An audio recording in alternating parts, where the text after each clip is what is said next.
सोचो मरने के बाद तुम अगले जन्म में एक मकड़ी बनते हो जहाँ पर तुम्हारा खेल कोई भी 1 मिनट के अंदर खत्म कर सकता है।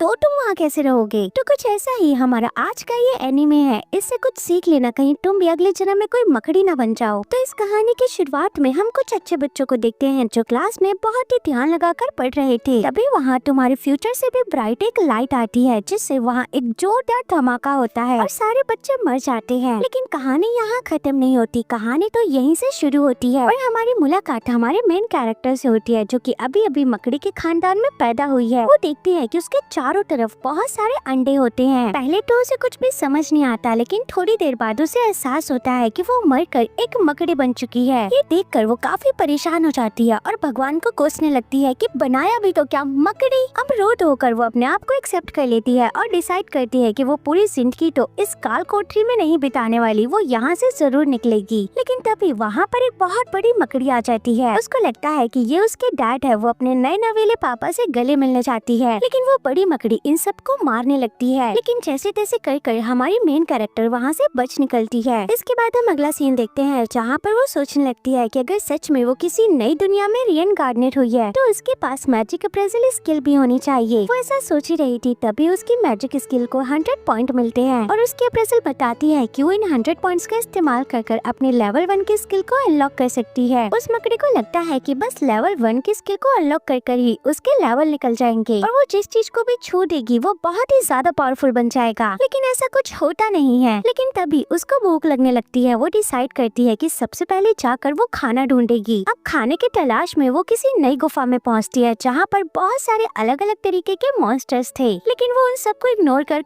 आगे बढ़ने लगती है। तभी उसको कुछ अजीब सी आवाज आती है। उसको लगता है कि आगे तो कोई इंसान है। ये देखकर वो काफी ज्यादा खुश हो जाती है और सोचती है कि भले ही वो एक मकड़ी है लेकिन वो इंसान से दोस्ती तो कर ही सकती है। अब वो खुशी खुशी उनसे मिलने के लिए आगे जा ही रही थी। तभी वो देखती है कि उसके सामने तो एक बहुत बड़ी मकड़ी मरी हुई थी, जिसे देखकर वो काफी ज्यादा डर जाती है और उसे एहसास होता है कि वो गलत समय पर गलत जगह आ चुकी है। वो डर के मारे धीरे धीरे पीछे जाने लगती है। तभी उसकी बॉडी से मकड़ी का जाला निकलने लगता है। तभी उसे याद आता है कि हाँ भाई, मैं तो मकड़ी हूँ, मैं तो जाला भी निकाल सकती हूँ। अब वो उस जाले की मदद से अपना एक छोटा सा घर बना लेती है और कहती है कि उसके लिए ये घर बहुत बढ़िया है, वो कभी भी यहाँ आ जा सकती है। इसके बाद वो बताती है कि मेरी पास्ट लाइफ में भले ही जैसे तैसे कर मुझे स्कूल में एडमिशन मिल गया था, लेकिन मैं कभी भी वहाँ से बाहर नहीं निकल पाती थी। वो ये सब सोच ही रही थी, तभी अचानक से वो नीचे गिर जाती है और वो हिल नहीं पाती क्योंकि जब से वो पैदा हुई है उसने अब तक कुछ भी नहीं खाया। तभी उसकी नजर उसी मरी हुई मकड़ी के ऊपर जाती है। वो डिसाइड करती है कि वो अपनी जान बचाने के लिए इस मकड़ी को खाएगी और वो जैसे ही उसे खाती है उसका टेस्ट उसको बिल्कुल पसंद नहीं आता और वो उल्टी कर देती है। लेकिन उसे अपनी जान बचानी थी, इसलिए वो हिम्मत कर वापस से उस मकड़ी को खाना शुरू करती है। हम जैसे तैसे कर वो उसको खत्म कर देती है, जिसके बाद उसे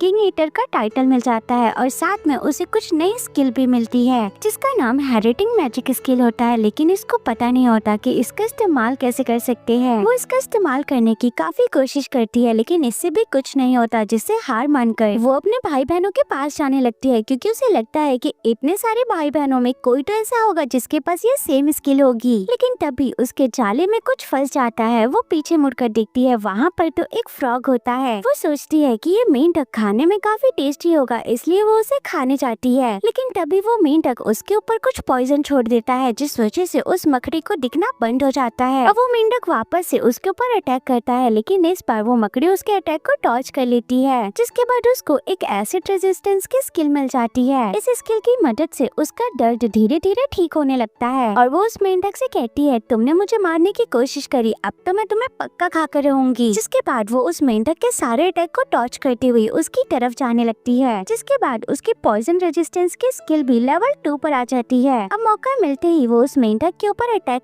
कर उसको खाना शुरू कर देती है। उसको मारकर वो खुशी से नाचने लगती है क्योंकि ये उसका पहला शिकार था। लेकिन तभी उसको ख्याल आता है कि उसका ये पहला शिकार ही इतना ज्यादा स्ट्रॉन्ग था, तो इसके बाद आने वाले खतरे कितने ज्यादा खतरनाक होंगे। इसके बाद हम एक घर को देखते देखते हैं जहाँ पर एक ज़ेलन नाम का लड़का होता है जो कि इस कंट्री का प्रिंस है और अब से यही इस कंट्री को चलाने वाला है। इसी खुशी में यहाँ पर एक बहुत बड़ी पार्टी रखी जाती है, लेकिन यहाँ पर सभी लोग सेकंड के बारे में बातें कर रहे थे कि ये दिखने में तो बिल्कुल स्ट्रांग नहीं है, तो ये कंट्री को आखिर कैसे चलाएगा। तभी सेकंड के साथ खड़ी लड़की भी उसका मजाक उड़ाने लगती है। ये देख कर बाकी लोग उस लड़की के बारे में बात करने लगते हैं कि ये तो कार्नेट टिया है ना, जो ड्यूक की डॉटर है। तभी वहाँ पर एक और लड़की आ जाती है और ये सभी वही लोग होते हैं जो अपनी पुरानी लाइफ में उस मकड़ी के क्लासमेट थे। मरने के बाद ये सभी इस दुनिया में रीइंकार्नेट हो गए। इसके बाद ज़ेंग के पास एक लड़की आती है जो कि इसकी बहन होती है और इसका नाम फिलीमॉस होता है। इसके बाद फिलीमॉस इन दोनों को किसी से मिलवाने ले जाती है और ये दोनों भी पहले इनके क्लास में ही थे जो कि रीइंकार्नेटेड हो चुके हैं। इसके बाद ज़ेंग के बगल में खड़ी लड़की उन लोगों को अपना नाम आत्सुमा बताती है, लेकिन उस लड़की को कुछ भी समझ नहीं आता क्योंकि पहले की दुनिया में आत्सुमा तो एक लड़का था। ये बात सुनकर वो लड़का हंसते हुए उसका मजाक उड़ाने लगता है क्योंकि पहले आत्सुमा एक लड़का था और अब वो एक लड़की की बॉडी में रीइंकार्नेट हो चुका है। उसको हंसता हुआ देखकर वो जानवर उसको चुप रहने को कहता है। नात्सुमे कहता है, तुम कौन हो, क्या मैं तुम्हें जानता हूँ? जिस पर वो मॉन्स्टर कहता है, हाँ तुम मुझे जानते हो क्योंकि मैं मिनोरा शिनोहारा हूँ। ये सुनकर नात्सुमे दोबारा से हंसने लगता है और कहता है, क्या बात है, तुम एक मॉन्स्टर बन गए हो? नात्सुमा पूछता है, तो क्या यहाँ पर कोई और भी है जो रीइंकार्नेट हुआ है? ओका बताती है कि अभी तो सिर्फ 11 लोग ही मेरे अंडर है जो कि ह्यूमंस की बॉडी में रीइंकार्नेट हुए हैं। जिस पर नात्सुमे शिनोहारा का मजाक उड़ाते हुए कहता है कि इकलौते तुम ही हो जो मॉन्स्टर की बॉडी में रीइंकार्नेट हुए हो। इसके बाद ये सभी अपनी पार्टी में बिजी हो जाते हैं और बहुत ही टेस्टी खाना खाने लगते हैं। दूसरी तरफ हमारी मकड़ी जो कि गंदे से फ्रॉग को खाती है, जिसका टेस्ट भी बहुत बकवास होता है, लेकिन उसे जिंदा रहने के लिए ये सब खाना ही पड़ेगा। फिर इसके बाद हम प्रिंस को देखते हैं जो कि उसी मॉन्स्टर फीचेन के साथ बैठा होता है। तभी उसके पास उसका दोस्त हुगो आता है। हुगो भी रेजेंट एम्पायर का प्रिंस होता है। हुगो कहता है, मैंने सुना है कि तुम्हारा भाई एक हीरो है, तो क्या ये सच है? वो प्रिंस कहता है कि तुमने बिल्कुल सही सुना है, मेरा भाई बहुत ही ज्यादा पावरफुल है। उसने अकेले ही विलेज को काफी सारे मॉन्स्टर से बचाया है और पूरे डंजन को साफ किया है और उसने ए रैंक के मॉन्स्टर को भी अकेले ही हरा दिया। तुम ऐसा कह सकते हो कि मेरा भाई इस वर्ल्ड में सबसे ज्यादा पावरफुल है। साथ ही वो बताता है कि मेरा ये ड्रीम भी है कि मैं अपने भाई की तरह इस दुनिया का सबसे पावरफुल ह्यूमन बनूं। हुगो कहता है, ये तो तुम भूल ही जाओ क्योंकि आने वाले समय में इस दुनिया का सबसे पावरफुल ह्यूमन तो मैं बनने वाला हूँ। ये बोलकर वो वहाँ से चला जाता है। ये सब देखकर फियो उदास हो जाती है, जिस पर प्रिंस उससे पूछता है कि तुमको क्या हुआ? फियो कहती है, मैं एक मॉन्स्टर बनी हूँ, तुम्हारे और हुगो की तरह कोई ह्यूमन नहीं बनी। मुझे लगता है कि मुझे पनिशमेंट दी गई है क्योंकि मैं अक्सर क्लासरूम में वकावा को परेशान क्या करती थी। दरअसल वकावा उस मकड़ी का ही नाम होता है। तभी वहाँ पर इनकी क्लास टीचर भी आ जाती है, जिस पर फियो से पूछती है कि क्या तुम्हें वकावा के बारे में कुछ पता चला? जिस पर उसकी क्लास टीचर उसे मना करती है। प्रिंस कहता है, तुम वकावा की इतनी चिंता मत करो, वो जहाँ भी होगी वो बिल्कुल ठीक होगी। इसके बाद हम वापस से उस मकड़ी यानी कि वकावा को देखते हैं, जहाँ उसकी अभी भी मेंढकों से फाइट खत्म ही नहीं होती। यहाँ पर वो मेंढक अपना पॉइजन उस मकड़ी के ऊपर डाल देता है, लेकिन जैसे तैसे कर वो उस मेंढक को हरा देती है। तभी अचानक से उसकी बॉडी मेल्ट होने लगती है। उसको कुछ समझ नहीं आता कि उसके साथ ये क्या हो रहा है। तभी अचानक से उसके सारे चोट अपने आप ही रिकवर हो जाते हैं और उसकी स्किल को भी बोनस मिलने लग जाते हैं। उसको समझ आता है कि लेवल अप होने की वजह से उसकी बॉडी भी चेंज हो गई है। ये देखकर वो काफी ज्यादा खुश हो जाती है और अपने घर में वापस चली जाती है। वो कहती है, ये सब कुछ बिल्कुल वीडियो गेम की तरह है और अब तो मुझे यहाँ पर मजा भी आने लगा है। तभी अचानक से उसका जाला हिलने लगता है। वो जाकर देखती है, उसके जाले में तो एक ह्यूमन फंसा होता है और उसके हाथ में एक एग होता है। तभी उसके हाथ से एक बॉटल छूट जाती है, जिस वजह से वहाँ पर आग लग जाती है। ये देखकर वो मकड़ी जल्दी से उस जाले को काट देती है, जिससे वो इंसान बचकर वहाँ से भाग निकलता है, लेकिन वो उस अंडे को वहीं छोड़ देता है। फिर इसके बाद उस मकड़ी का घर पूरी तरीके से जल चुका था, जिस पर वो डिसाइड करती है कि वो इस बार अपना घर बहुत अच्छा बनाएगी और काफी देर तक कोशिश करने के बाद उसका घर बनकर तैयार हो जाता है। वो अपने घर में किचन, लिविंग रूम और एक बहुत ही बढ़िया बेडरूम बनाती है। अब वो अपने नए नवेले बेड पर आराम कर ही रही थी, तभी उसको भूख लग जाती है। वो कहती है, चलो फिर पार्टी का समय हो चुका है। जिसके बाद वो उसी अंडे के पास आ जाती है। अब जैसे ही वो उस अंडे को खाने जाती है, वो अंडा बहुत ही ज्यादा हार्ड होता है, जिस वजह से उसको चोट लग जाती है। जिसके बाद वो उस अंडे को ऊपर से गिराने लगती है, लेकिन इससे भी उस अंडे को कुछ नहीं होता। जिसके बाद उसके अप्रेसल उसे बताती है कि ये एक ड्रैगन का एग है। ये सुनकर वो मकड़ी चुपचाप अपने घर निकल जाती है और कहती है, छोड़ो उसको, मैं कभी और खा लूंगी। तभी उसे महसूस होता है कि उसके घर में कोई आ रहा है। वो जाकर देखती है कि वहाँ पर तो कुछ इंसानों ने उसके घर में आग लगा दी है और वो समझ जाती है कि ये इंसान उसको मारने के लिए आए हैं, जिनसे बचकर वो वहाँ से भाग निकलती है। अपने घर को इस तरीके से छोड़ने में उसे काफी बुरा लगता है। वो कहती है मैं भागने के अलावा कुछ कर भी नहीं सकती। इससे पता चलता है कि मैं कितनी ज्यादा वीक हूँ। मेरी पुरानी लाइफ में भी मैं कहीं भी आराम से नहीं रह सकती थी, ना ही स्कूल में, और घर से तो मुझे निकाल ही दिया गया था। इस दुनिया में आकर मुझे एक अच्छी जगह मिली थी, लेकिन उसको भी इंसानों ने जला दिया। अब बस बहुत हुआ, चाहे कुछ भी हो जाए, मैं बहुत ज्यादा स्ट्रॉन्ग बनूंगी। इसके लिए मुझे बहुत ज्यादा एक्सपीरियंस होना होगा। जिसके बाद वो अपने आप को स्ट्रॉन्ग बनाने के लिए बहुत सारे मॉन्स्टर से फाइट करने लगती है। अब इसी तरीके से काफी दिन बीत जाते हैं, लेकिन अभी भी उसके अप्रेजल उसको वीक ही बताती है। वो कहती है मैं हर बैटल को जीत जाती हूँ, लेकिन फिर भी ऐसा क्यों? क्या ऐसा इसलिए कि मैं उन मॉन्स्टर को अपने जाले में फंसाकर उनको पॉइजन फॉर्म में लाकर मार देती हूँ? कैसे ये प्रूफ होता है कि मैं वीक हूँ, क्योंकि जीतने के बाद भी मेरा स्टेटस अभी तक वीक है। इसके बाद वो डिसाइड करती है कि वो इस डंजन को और भी एक्सप्लोर करेगी ताकि वो अपने लड़ने के तरीके को बदल सके। अगले सीन में वो एक मॉन्स्टर को अपने जाले में फंसाकर मारने वाली होती है, तभी उसको कुछ आवाज आती है और वो जैसे ही वहाँ जाती है, उसके अप्रेजल बहुत सारे मॉन्स्टर्स का नाम एक बार में ही लेने लगती है, जिस वजह से उसके सर में दर्द हो जाता है। लेकिन इससे उसके अप्रेजल लेवल 5 पर आ जाती है। तभी वो पहले वाला मॉन्स्टर इस मकड़ी को मारने के लिए अपने भाई लोग को बुला लेता है। अब वो अकेले इतने सारे मॉन्स्टर को तो नहीं मार सकती थी, इसलिए वो यहाँ से भागना ही सबसे अच्छा समझती है। अब उसे भागते हुए पता चलता है कि उसकी स्पीड तो बहुत अच्छी है। अब वो अपने घर आकर सोचने लगती है कि वो अपने जाले को इस क्विक टेक्निक से जोड़ दे तो कैसा रहेगा। शायद उसके टेक्निक में चेंज आ सकते हैं, जिससे वो स्ट्रॉन्ग बन सके। वो कहती है छोड़ो ये सब बाद में सोचेंगे, पहले कुछ देर सो लिया जाए। लेकिन ऊपर वाले को ये मंजूर नहीं था, क्योंकि वहाँ पर एक बहुत बड़ा स्नेक आ जाता है, जिसे देखकर हमारी मकड़ी की तो हालत ही खराब हो जाती है, क्योंकि ये स्नेक लेवल 9 का होता है और अगर ये सामने से जाकर फाइट करेगी तो पक्का ये एनीमे यहीं खत्म। तभी वो स्नेक उस मकड़ी के ऊपर अटैक कर देता है, लेकिन हमारी मकड़ी भी किसी से कम थोड़ी है। वो उस अटैक को टॉच कर लेती है और वो डिसाइड करती है कि वो इससे फाइट करेगी, चाहे जान ही क्यों न चली जाए। अब वो सबसे पहले अपने जाले से उस स्नेक का मुंह बंद करती है। इसके बाद वो बहुत सारे जाले बनाकर उस स्नेक को अपनी तरफ अट्रैक्ट करने लगती है, जिससे धीरे धीरे वो स्नेक उसके जालों में फंसने लगता है। अब सही मौका देखकर वो उस स्नेक को खत्म करने जाती है, लेकिन इससे ही पहले वो स्नेक अपनी पूंछ से उसको एक जोरदार थप्पड़ मारता है, जिससे वो दीवार में जाकर गिरती है, जिस वजह से उसको काफी ज्यादा चोट लग जाती है। लेकिन अभी भी वो हार नहीं मानती और तेजी से जाकर उस स्नेक को काटने लगती है, जिससे उस मकड़ी की एचपी और स्टैमिना दोनों ही कम होने लगे थे। लेकिन उस स्नेक को कुछ भी नहीं होता, जिस पर वो मकड़ी अपने और भी ज्यादा जान लगाकर उस स्नेक को काटने लगती है, जिसके बाद वो स्नेक मर जाता है। अब इस फाइट के बाद उसका लेवल बढ़कर 10 हो जाता है और उसकी बॉडी वापस से डीमोल्ट होने लगती है। इसके बाद उसके अप्रेजल बताती है कि वो अब इवॉल्व हो सकती है और उसके पास 2 ऑप्शन है, वो लेजर टेरिटरी या स्मॉल टेरिटरी में इवॉल्व हो सकती है। उसको लगता है कि अगर वो स्मॉल टेरिटरी लेगी तो वो आगे जाकर अपने आप को अपडेट कर सकती है, इसलिए वो डिसाइड करती है कि वो स्मॉल टेरिटरी का चूज करेगी। लेकिन तभी अचानक से वो बेहोश हो जाती है।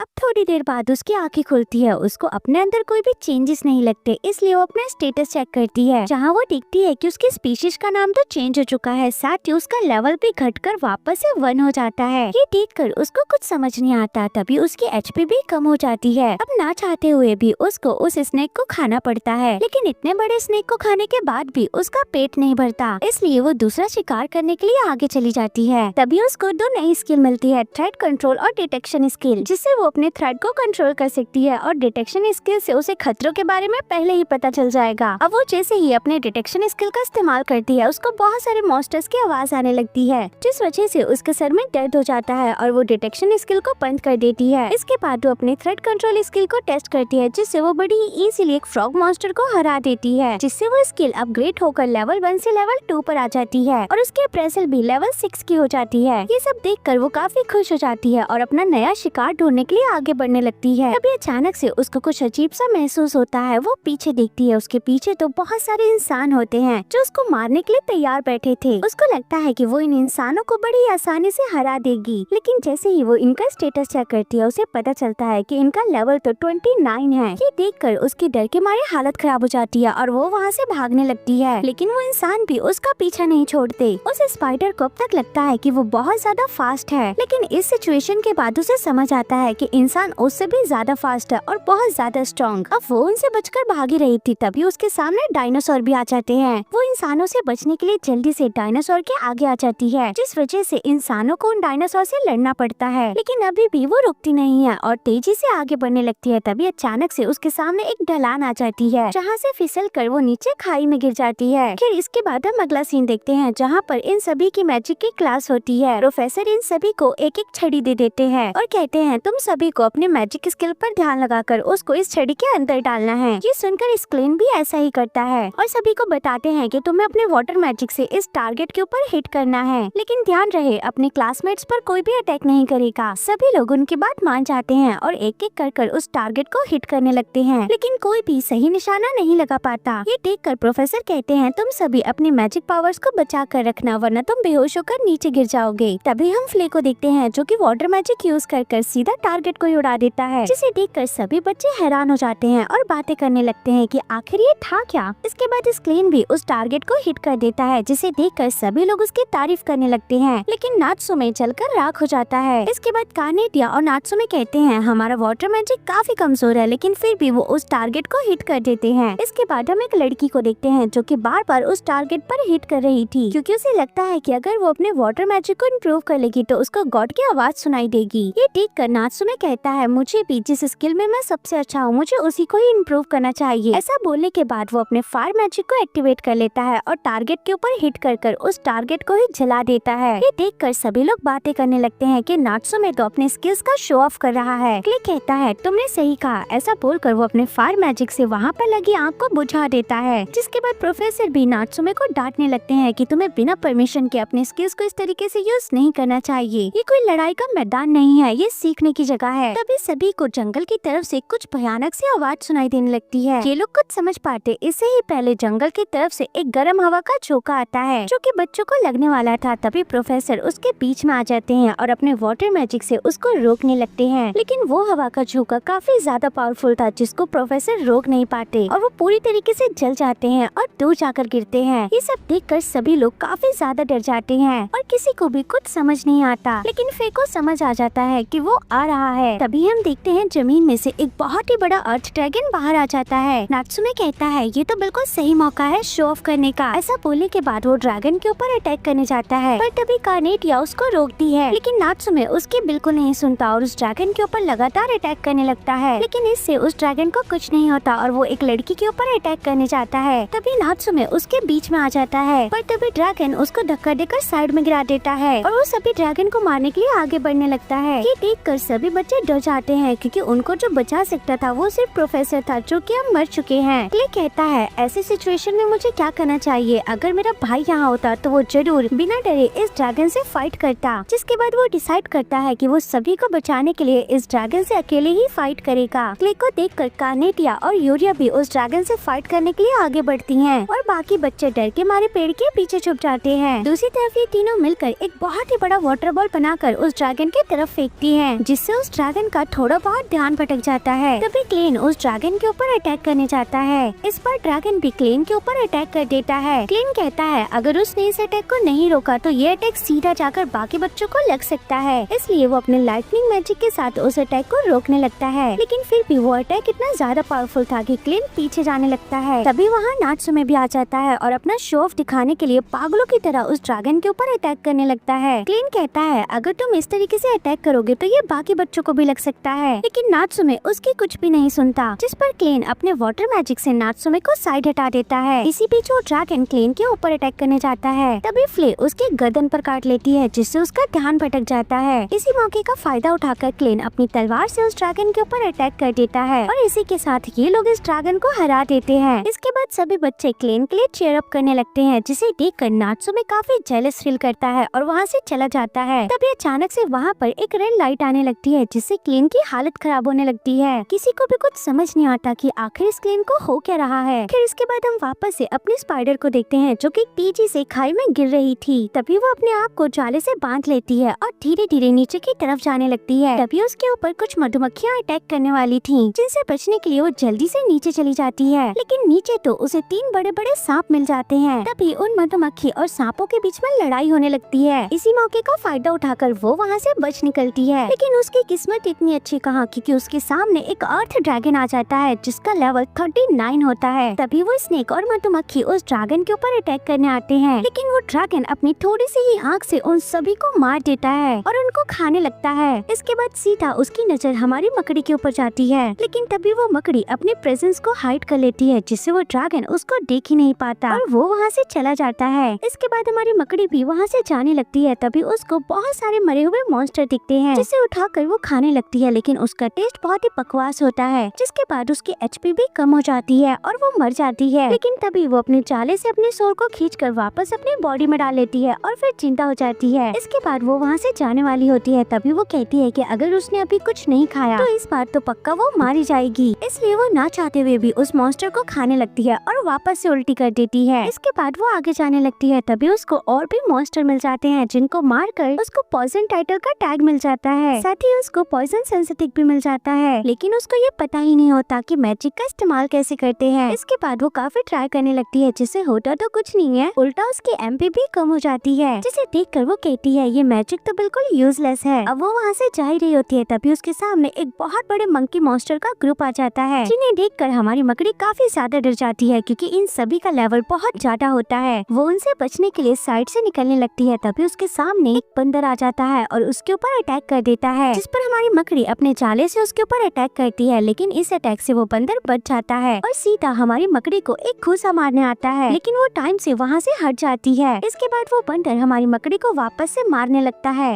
उसको रोकने के लिए मकड़ी उस बंदर के हाथ बांध देती है और उस मकड़ी को लगने लगता है कि वो इस फाइट को जीत चुकी है, लेकिन तभी वो बंदर उसको उठाकर इधर उधर पटकने लगता है, लेकिन तभी वो मकड़ी उस जाले को छोड़ देती है, जिससे वो बंदर दूर जाकर गिरता है। इसके बाद वो उस बंदर को अपने जाले से पकड़ लेती है और उसको खाकर खत्म कर देती है। इसके बाद हमारी मकड़ी का लेवल बढ़कर 3 से 4 हो जाता है। अब उस बंदर को खाकर उसका पेट अच्छे से भर चुका था, इसलिए वो घोड़े बेचकर सोने लगती है। तभी अचानक से उसको महसूस होता है कि उसको कोई तो घूर रहा है। वो जैसे ही नीचे देखती है, उसे पता चलता है वहाँ पर तो पूरे बंदरों की फौज आ रखी है, जो कि अपने भाई के मरने का बदला लेने आए हैं। वो इतने सारे बंदरों से अकेले तो नहीं लड़ सकती थी, इसलिए वो वहाँ से भागना ही अच्छा समझती है और अब वो ऊपर की तरफ जाने लगती है। थोड़ी देर चलने के बाद वो एक ही जगह पर अटक जाती है, वो ऊपर जा ही नहीं पाती। तभी वो बंदर भी उस मकड़ी के ऊपर काफी सारे पत्थर फेंकने लगते हैं, जिससे उस मकड़ी की हालत खराब हो जाती है। इसके बाद वो वापस अपनी पहले वाली जगह पर आ जाती है और कहती है भागने का कोई रास्ता नहीं है, तो ना चाहते हुए भी मुझे इनसे फाइट करनी ही होगी। तभी वो देखती है कि वो सभी बंदर उसकी तरफ आने लगे हैं। तभी वो अपना पॉइजन सेंस स्टिक उन मॉन्स्टर के ऊपर गिराने लगती है। वो इसका इस्तेमाल इतना ज्यादा करने लगती है कि उसकी एमपी भी बहुत ही तेजी से कम होने लगती है। तभी वो देखती है कि वो मॉन्स्टर तो अब साइड से आने लगे हैं। ये देखकर वो कहती है कि मैं इस तरीके से अपनी एमपी को तो वेस्ट नहीं कर सकती, इसलिए मुझे कोई और रास्ता ढूंढना होगा। जिसके बाद वो बंदरों को रोकने के लिए एक जाले से रास्ता बना देती है, लेकिन वो बंदर इतने ज्यादा होते हैं कि वो उसको तोड़कर आगे आने लगते हैं। वो कहती है अगर ऐसा ही चलता रहा तो वो जल्दी ही मारी जाएगी। तभी एक बंदर आकर हमारी मकड़ी के पैर को पकड़ लेता है और उसको खींच के अलग कर देता है। इस वजह से उसकी एचपी बहुत ज्यादा कम हो जाती है। इसके बाद वो बंदर वापस से उस मकड़ी के ऊपर अटैक करने आता है, लेकिन इस पर वो मकड़ी भी उसको पकड़कर काट लेती है और पॉइजन कर देती है और अब वो एक मॉन्स्टर को मार चुकी थी, जिसके बाद उसका लेवल बढ़कर 4 से 5 हो जाता है, जिस वजह से वो वापस से पूरी तरीके से रिकवर हो जाती है। इसके बाद वो उन मंकीज के ऊपर अटैक करने जा रही थी, तभी कुछ बंदर उसके पैर पकड़ लेते हैं, जिस पर वो मकड़ी अपने चाले से शूट कर देती है, जिससे वो उनका ध्यान भटका सके। अब वो आगे बढ़ी रही थी, तभी कुछ बंदर आकर उसको पकड़ लेते हैं और काट लेते हैं, जिससे उसकी हेल्थ भी काफी कम हो जाती है, लेकिन अभी भी वो हार नहीं मानती और उन सभी बंदर को अपने जाले में फंसा लेती है और एक बड़े से पत्थर को उन बंदरों के ऊपर गिरा देती है, जिससे वो सारे बंदर मारे जाते हैं, जिससे उस मकड़ी की वापस से लेवल अप हो जाता है और उसकी सारी स्किल भी अपग्रेड हो जाती हैं। ये देखकर वो काफी ज्यादा खुश हो जाती है कि उसने एक बार में ही इतने सारे बंदरों को मार दिया और उसका लेवल भी काफी अच्छा खासा बढ़ गया। लेकिन तभी उसकी खुशियों को खत्म करते हुए वहाँ पर उन बंदरों के अपग्रेड वर्जन आ जाते हैं, जो कि सीधा आकर उस मकड़ी के ऊपर अटैक कर देते हैं, लेकिन हमारी मकड़ी उन सभी के अटैक को डॉज कर वहाँ से भाग निकलती है। ऊपर जाकर वो देखती है कि एक मॉन्स्टर तो एक बहुत बड़े पत्थर को उठा लेता है और सीधा हमारी मकड़ी की तरफ फेंक देता है, लेकिन हमारी मकड़ी उस अटैक से बच जाती है। इसके बाद एक बंदर एक बहुत ही ऊंची छलांग लगाकर मकड़ी के पास जाने लगता है, लेकिन तभी वो मकड़ी अपने चाले से उसको पकड़ लेती है और जमीन में बहुत ही जोर की मारती है, लेकिन इससे उस बंदर को कुछ नहीं होता और वो वापस से उस मकड़ी के ऊपर अटैक करने जाता है। ये देखकर वो काफी ज्यादा डर जाती है और जल्दी से अपने स्पाइडर वेनम का इस्तेमाल पड़कर और जल्दी से उस बंदर को मार देती है, जिससे उस मकड़ी का लेवल बढ़कर 8 हो जाता है। तभी वहाँ पर तेजी से एक दूसरा बंदर भी आ जाता है, लेकिन हमारी मकड़ी भी किसी से कम थोड़ी है। वो जल्दी से उस बंदर को पकड़ लेती है और उसके मुंह में अपना पॉइजन डालकर उसको मार देती है। अब बच्चा एक बंदर जिसको वो इधर उधर ढूंढने लग जाती है, लेकिन वो बंदर तो हमारी मकड़ी के ऊपर ही होता है। उसको इस बारे में पता चलता इससे ही पहले वो बंदर हमारी मकड़ी के ऊपर अटैक कर देता है और उसको आधा खा लेता है, जिस वजह से उसकी एचपी काफी ज्यादा कम हो जाती है। लेकिन अभी भी वो हार नहीं मानती। तभी वो देखती है कि वही बंदर तो उसके जाले में फंस चुका है। इसी का फायदा उठाकर वो मकड़ी जल्दी से उस बंदर के मुंह में अपना जहर डाल देती है, जिससे ये बंदर भी मर जाता है। लेकिन हमारी मकड़ी की भी हालत काफी ज्यादा खराब हो चुकी थी और वो नीचे गिरने लगती है। उसको लगता है कि अब उसका खेल भी खत्म हो चुका है। लेकिन तभी उस बंदर को मारने की वजह से हमारी मकड़ी का लेवल बढ़कर 9 हो जाता है और वो अपने आप को वापस से रिकवर कर लेती है। इसके बाद हम देखते हैं कि बहुत सारे बंदर हमारी मकड़ी के जाले में फंसे हुए थे, जिसका फायदा उठाकर हमारी मकड़ी सभी को मार देती है और फाइनली वो इस फाइट को जीत जाती है। ये सब देखकर वो काफी ज्यादा इमोशनल हो जाती है और कहती है, यहाँ आने के बाद मुझे बहुत कुछ सहना पड़ा। मैं काफी ज्यादा कमजोर थी, इसलिए लोगों ने मेरे घर को भी जला दिया और मुझे अपनी जान बचाने के लिए पता नहीं कहाँ कहाँ भागना पड़ा। लेकिन आज इतने बड़े खतरे में फंसने के बाद भी मैं भागी नहीं और जैसे तैसे कर फाइनली इस फाइट को जीत गई। इसके बाद उसका लेवल बढ़कर 10 हो जाता है और फिर वो आगे जाने लगती है। उसको लगता है कि वो जल्दी ही किसी सेफ जगह पर पहुंच जाएगी, लेकिन इतनी आसानी से कहाँ, क्योंकि चलते चलते वो एक ऐसी जगह पर पहुंच जाती है जहाँ पर चारों तरफ सिर्फ लावा था। तभी अचानक से उस लावा के अंदर से एक मैग्मा जैसा मॉन्स्टर बाहर आ जाता है, जो कि हमारी मकड़ी के ऊपर फायर अटैक कर देता है। वो उस अटैक से बच जाती है और डिसाइड करती है कि ठीक है भाई, मैं इससे लड़ूंगी। लेकिन जैसे ही वो अपना जाला उसकी तरफ फेंकती है, लावा की वजह से वो जाला जल जाता है, इसलिए ना चाहते हुए भी उसको उस जगह से भागना पड़ता है। वो कहती है, ऐसा मेरे साथ ही क्यों होता है, मुझे कहीं ना कहीं से भागना ही पड़ता है। अगर मुझे उस लावा को पार करना है तो मुझे कैसे भी कर उस मॉन्स्टर को हराना ही होगा। जिसके बाद वो डिसाइड करती है कि सबसे पहले तो वो इवॉल्व करेगी। इसके बाद वो स्मॉल पॉइजन टेरिटरी में इवॉल्व हो जाती है। इसके बाद वो देख पाती है कि उसके पास कितने स्किल पॉइंट्स हैं। साथ ही वो सभी स्किल्स की लिस्ट भी देख पाती है जिनको वो अपने पॉइंट के साथ खरीद सकती है। इसके बाद वो एक ऐसी स्किल को ढूंढने लगती है जिनकी मदद से वो यहाँ पर सरवाइव कर पाएगी। काफी देर तक ढूंढने के बाद उसको एक स्किल मिलती है जिसका नाम प्राइड होता है। इसकी मदद से उसकी सारी स्किल्स और एबिलिटीज भी इंक्रीज हो जाएंगी। तभी उसे रोलर ऑफ प्राइड का भी टाइटल मिल जाता है और उसके इफेक्ट की वजह से उसको एविस मैजिक लेवल 10 का मिल जाता है। ये देखकर वो काफी ज्यादा खुश हो जाती है क्योंकि उसे एक कमाल का मैजिक मिल चुका है। इसके बाद वो हेट्स मैजिक को ट्राई करने लगती है, लेकिन उसको ये पता ही नहीं होता कि इसका इस्तेमाल कैसे करते हैं, इसलिए वो उसे इग्नोर कर वापस से कोई नई स्किल ढूंढने लगती है। तभी उसके सामने एक स्किल आ जाती है जिसका नाम डीमन लॉर्ड होता है। इसकी मदद से उसके पास जितनी भी स्किल होगी वो 100 से मल्टीप्लाई होकर बढ़ जाएंगे और सारे स्टेट्स लेवल भी इंक्रीज हो जाएंगे। ये सब देखकर वो काफी ज्यादा हैरान हो जाती है और डीमन लॉर्ड बनने से पहले थोड़ी सी प्रैक्टिस करने लगती है। इसके बाद हम इन लोगों को देखते हैं जहाँ पर स्क्लेन फेयर से कहता है, तुम तो पहले से काफी ज्यादा बड़ी हो चुकी हो। फ्ले कहती है, ऐसा इसलिए क्योंकि मैंने इवॉल्व किया है और अब दोबारा मैं इवॉल्व करूंगी तो मैं इससे भी ज्यादा बड़ी हो जाऊंगी। इसके बाद स्क्लेन फ्ले का स्टेटस चेक करता है जहाँ वो देखता है कि फ्ले के स्टेट्स तो काफी ज्यादा अच्छे हैं। फ्ले बताती है, ऐसा इसलिए क्योंकि इस दुनिया में मॉन्स्टर की ग्रोथ ह्यूमन से काफी अच्छी होती है और ऐसे ही चलता रहा तो मैं 100 लेवल को भी क्रॉस कर सकती हूँ। स्क्लेन कहता है, अगर ऐसा है तो तुम मेरे भाई को भी जल्दी ही पीछे छोड़ दोगी। इसके बाद स्क्लेन अपने क्लास में आ जाता है। उसे देखकर सभी बच्चों से गुड मॉर्निंग बोलने लगते हैं। कार्नेटिया बताती है कि जब से तुमने उस अर्थ ड्रैगन को हराया है तब से तुम पूरे स्कूल में काफी पॉपुलर हो गए हो। लेकिन ये सब देखकर नात्सुमे काफी जेलस फील करता है। खैर तभी वहाँ पर यूरिया आ जाती है और स्क्लेन से कहती है कि मैंने कल गॉड के काफी सारे शब्द सुने और तुम्हारे पास भी तो काफी सारी स्किल्स है ना, तो अगर तुम उनके ऊपर ध्यान दोगे तो तुम भी गॉड की आवाज सुन पाओगे और कभी तुम्हें कोई टैबू नाम की स्किल मिले तो मुझे जरूर बताना, क्योंकि गॉड ने इस स्किल को इस्तेमाल करने से मना कर रखा है। ये सुनकर फ्ले थोड़ा सा डर जाती है क्योंकि उसके पास तो वही टैबू स्किल है। यूरी कहती है, अगर तुम्हें कोई भी ऐसा मिले जिसके पास टैबू स्किल है तो मुझे जरूर बता देना, क्योंकि हम उसे ऐसे ही तो नहीं जाने दे सकते, हमें उसे मारना होगा। इसके बाद वो वहाँ से चली जाती है। वही फ्ले उसको देखकर सोचने लगती है कि यूरिया पहले से काफी बदल चुकी है और मैंने सुना है कि उसकी फैमिली ने उसको अबेंडन कर दिया था और उसको चर्च में पाला गया था। क्लिन कहता है, तुमने बिल्कुल सही कहा, वो भी रीइंकार्नेट हुई है लेकिन उसकी फैमिली ने उसको छोड़ दिया था, इसलिए वो थोड़ी सी ऐसी बन चुकी है। इसके बाद हम वापस से अपनी मकड़ी को देखते हैं जो कि सोच रही थी कि अगर उसे उस लावा को पार करना है तो उसके पास कोई मैजिक स्किल तो होनी ही चाहिए। जिसके बाद वो मैजिक करने के लिए और भी स्किल्स को ढूंढने लगती है। जिसके बाद उसको 2 और स्किल मिलती है, डिटेक्शन और ऑपरेटिंग स्किल। लेकिन उसे याद आता है कि जब उसने डिटेक्शन स्किल का इस्तेमाल किया था तो उसके सर में दर्द होने लगा था, और अगर फिर से मेरे सर में दर्द होता है तो इस स्किल को लेने का कोई फायदा नहीं। वो इतना कुछ सोच ही रही थी, तभी उसके ऊपर कोई फायर से अटैक करता है जिससे वो बाल बाल बचती है। वो ये देखकर हैरान हो जाती है कि ये अटैक करने वाला एक अर्थ ड्रैगन होता है। तभी वो ड्रैगन वापस से उसके ऊपर अटैक करने जाता है। ये देखकर वो समझ जाती है कि अगर ये अटैक उसको लगा तो वो पक्का मारी जाएगी, जिसे देखकर वो जल्दी से वहाँ से भाग जाती है और उसी लावा वाली जगह पर आ जाती है। अभी अचानक से वहाँ पर वो लावा वाला मॉन्स्टर भी आ जाता है जो कि हमारी मकड़ी के ऊपर लगातार अटैक करने लगता है। लेकिन अब हमारी मकड़ी की स्पीड पहले से काफी ज्यादा तेज हो चुकी थी, जिसकी मदद से वो उसके सारे अटैक को डॉज करती रहती है। अभी वो देखती है कि उस मॉन्स्टर की एचपी तो काफी ज्यादा कम हो चुकी है, जिस पर वो मकड़ी उसे और भी अटैक करने देती है और उसके सारे अटैक को डॉज करती रहती है, जिस वजह से उस मॉन्स्टर की पूरी एचपी खत्म हो जाती है और वो लावा से निकलकर हमारी मकड़ी के पीछे पड़ जाता है। लेकिन वो देखती है कि उस मॉन्स्टर की स्पीड तो बहुत ही ज्यादा कम होती है। इसी का फायदा उठाकर वो उस मॉन्स्टर के ऊपर चढ़ जाती है, लेकिन वो मॉन्स्टर काफी ज्यादा गर्म होता है, जिस वजह से उस मकड़ी का पिछवाड़ा जल जाता है। लेकिन अभी भी वो हार नहीं मानती और उस मॉन्स्टर को पकड़कर खा जाती है। इसके बाद हमारी मकड़ी उस लावा को क्रॉस करने लगती है। तभी वहाँ पर एक लावा वाली मछली आ जाती है जो कि बहुत ही ज्यादा स्ट्रॉन्ग होती है, जिस वजह से हमारी मकड़ी उससे पंगा नहीं लेना चाहती थी और वो चुपचाप वहाँ से जाने लगती है। लेकिन तभी वहाँ पर एक और मछली आ जाती है और ये दोनों मिलकर हमारी मकड़ी को घेर लेते हैं। अब हमारी मकड़ी के पास भी फाइट करने के अलावा और कोई ऑप्शन नहीं था, इसलिए वो उनसे फाइट करने के लिए तैयार हो जाती है। अब जैसे ही वो मछली उसके ऊपर अटैक करने आती है, हमारी मकड़ी उस मछली के मुंह में अपना पॉइजन डालकर उसको मार देती है। ये देखकर दूसरी वाली मछली वहाँ से डरकर भाग जाती है। इसके बाद हमारी मकड़ी का लेवल भी काफी ज्यादा बढ़ जाता है। इसी खुशी में वो उस मछली को खाने लगती है और उसका टेस्ट उसको काफी ज्यादा पसंद आता है। इस वजह से वो रोने लगती है और कहती है कि अब तक मैंने जितने भी मॉन्स्टर्स को खाया है, इसका टेस्ट सबसे ज्यादा अच्छा है। फिर अगले सीन में हम स्क्लेन के भाई जूलियस को देखते हैं, जो कि इस वर्ल्ड में सबसे ज्यादा पावरफुल है, जो कि उसी लैब्रिंथ में आ रहा था जहाँ पर हमारी ये प्यारी सी मकड़ी है। वहीं जूलियस मन में सोच रहा था कि आज हम जिसको हंट करने आए हैं वो है स्पाइडर। इसके बाद हम वापस से अपनी मकड़ी को देखते हैं, जहाँ पर उसे उस मछली का टेस्ट इतना ज्यादा पसंद आता है कि वो और भी मछलियों को ढूंढने लगती है। तभी उसके सामने एक बहुत ही बड़ा ईल मॉन्स्टर आ जाता है। मकड़ी उसका स्टेटस चेक करती है, जहाँ उसे पता चलता है कि ये ईल तो काफी ज्यादा पावरफुल है। लेकिन जैसे ही वो ईल हमारी मकड़ी के ऊपर अटैक करने आता है, वो नोटिस करती है कि वो तो पहले ही उस ईल के सभी मूवमेंट्स को देख पा रही है। ये देखकर उसे समझ आता है कि ये सब कुछ उसके फोरसेट स्किल का कमाल है, जिसकी मदद से वो फ्यूचर देख सकती है। तभी वो ईल भी मकड़ी के ऊपर अटैक कर देती है, लेकिन वो उसके अटैक को डॉज कर लेती है क्योंकि उसने पहले ही वो फ्यूचर देख लिया था। लेकिन वो ईल भी हमारी मकड़ी के ऊपर लगातार फायर अटैक कर रही थी। अब काफी सारे अटैक को डॉज करने के बाद आखिर में एक अटैक हमारी मकड़ी को लग ही जाता है। साथ ही वो नोटिस करती है कि उस ईल ने इतने सारे फायर अटैक किए। उस ईल की एचपी अभी भी आधी है, जो देखकर वो सोचती है कि अगर इसकी एमपी पूरी तरीके से खत्म हो गई तो वो इतने पावरफुल अटैक नहीं कर पाएगा, इसलिए उसकी एमपी खत्म होने तक उसको सारे अटैक को डॉज करना होगा।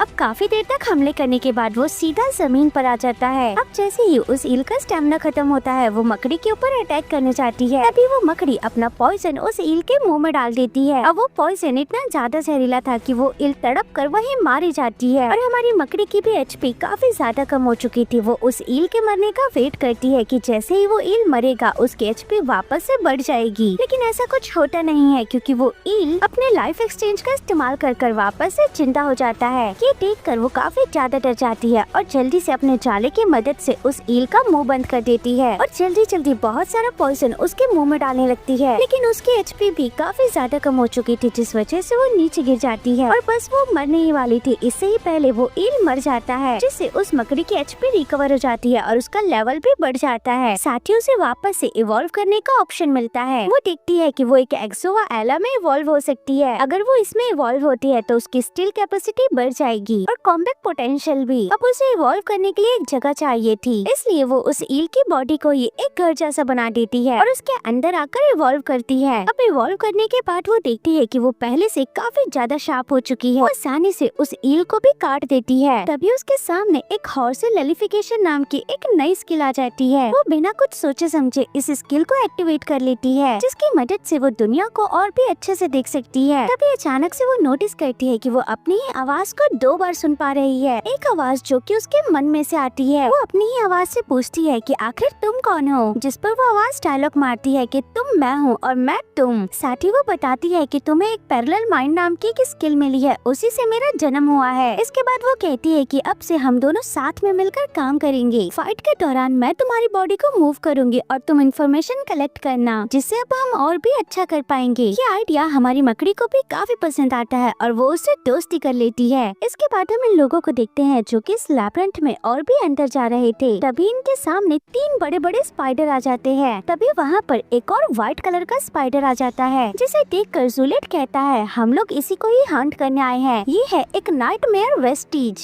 ये एक ऐसा मॉन्स्टर है जिसे लैबिरिंथ के नाइटमेयर ने यहाँ पर छोड़ा है। तभी वो स्पाइडर इन लोगों के ऊपर अटैक कर देता है, लेकिन जूलियट जल्दी से अपने साथी को लेकर वहाँ से साइड हो जाता है और अब उस लड़की से कहता है मुझे तुम्हारे मैजिक का सपोर्ट चाहिए, जिस पर वो लड़की भी उसे हाँ कर देती है। जूलियस अपने साथियों से कहता है मैं इन तीनों को संभालता हूँ जब तक तुम उस बड़े वाले स्पाइडर को रोक के रखो। इसके बाद जूलियस उन स्पाइडर्स के ऊपर अटैक करते रहता है, लेकिन वो सारे स्पाइडर अपने चाले से बचते रहते हैं। ये सब देखकर उस लड़की को कुछ समझ नहीं आता कि आखिर मैं जूलियस की मदद कैसे करूं। लेकिन तभी जूलियस अपनी काफी ज्यादा पावर लगाकर 2 स्पाइडर को मार देता है और अब वो तीसरे स्पाइडर को भी मारकर उस बड़े वाले स्पाइडर की तरफ जाने लगता है। लेकिन तभी वो व्हाइट स्पाइडर अचानक से गायब हो जाता है। इसके बाद वो अचानक से एक दीवार पर आ जाता है और जूलियस के ऊपर अपने मैजिक से हमला करता है। जूलियस भी उसके ऊपर मैजिक से अटैक करता है, लेकिन उस स्पाइडर का मैजिक काफी ज्यादा पावरफुल था, जिस पर वो जूलियस के मैजिक को तोड़ देता है। ये सब देखकर जूलियस काफी ज्यादा हैरान हो जाता है। इसके बाद वो स्पाइडर वापस से जूलियस के ऊपर अटैक करने जाता है। ये देखकर वो अपने बाकी साथियों को जल्दी से पीछे हटने को कहता है। इसके बाद जूलियस उस स्पाइडर के ऊपर अपने लाइट फील्ड से अटैक करता है और ये अटैक काफी ज्यादा पावरफुल था, जिस वजह से उसको थोड़ी बहुत चोट भी आती है। पर वो स्पाइडर भी जूलियस के ऊपर अटैक कर देता है, जिस वजह से जूलियस की एचपी काफी ज्यादा कम हो जाती है। ये देखकर वो लड़की जल्दी से जूलियस को रिकवर कर देती है, जिससे उसकी एचपी वापस से बढ़ जाती है। जूलियस नोटिस करता है कि उसके लाइट स्पीयर से भी उस स्पाइडर को कुछ नहीं होता। वो कहता है कि मैं और भी पावरफुल अटैक कर सकता हूँ, लेकिन इसका कोई फायदा नहीं क्योंकि वो स्पाइडर सारे अटैक को डॉज कर देगा। तभी वो नोटिस करता है कि वो स्पाइडर तो किसी से डरने लगा है। इसी मौके का फायदा उठाकर जूलियस का एक साथी उस स्पाइडर को बांध देता है। साथ ही जूलियस भी उस स्पाइडर के ऊपर अपने होली बीन से अटैक कर देता है और ये अटैक सीधा उस स्पाइडर के ऊपर लगता है और ये अटैक इतना ज्यादा पावरफुल था कि वो स्पाइडर वहीं पर खत्म हो जाता है। ये देखकर सभी लोग जूलियस की तारीफ करने लगते हैं और फिर ये लोग डिसाइड करते हैं कि ये लोग वापस से सरफेस पर जाएंगे। वो लोग वहाँ से जा ही रहे होते हैं, तभी जूलियस याद करता है कि आखिर वो स्पाइडर डर किस चीज से रहा था। इसके बाद हम एक लड़की को देखते हैं। दरअसल ये एक डीमन लॉर्ड होती है। तभी उसके पास एक बंदा आता है और कहता है क्या कोई दिक्कत है। वो कहती है कुछ नहीं, बस एक आदमी अपने आप को कुछ ज्यादा ही समझ रहा है, तो बस उसे उसके औकात दिखानी होगी। लेकिन तुम इस बारे में चिंता मत करो, तुम्हें अपने काम को खत्म करना चाहिए।